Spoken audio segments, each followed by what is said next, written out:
नमस्तेऽस्तु भगवन् विश्वेश्वराय महादेवाय त्र्यम्बकाय त्रिपुरान्तकाय त्रिकाग्निकालाय कालाग्निरुद्राय नीलकण्ठाय मृत्युञ्जयाय सर्वेश्वराय सदाशिवाय श्रीमान् महादेवाय नमः।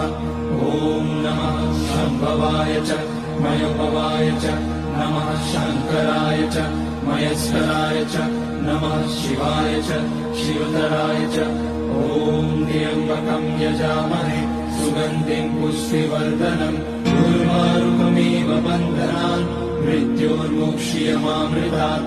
नागेन्द्रहाराय त्रिलोचनाय भस्माङ्गराय महेश्वराय नित्याय शुद्धाय दिगम्बराय तस्मै नकाराय नमः शिवाय।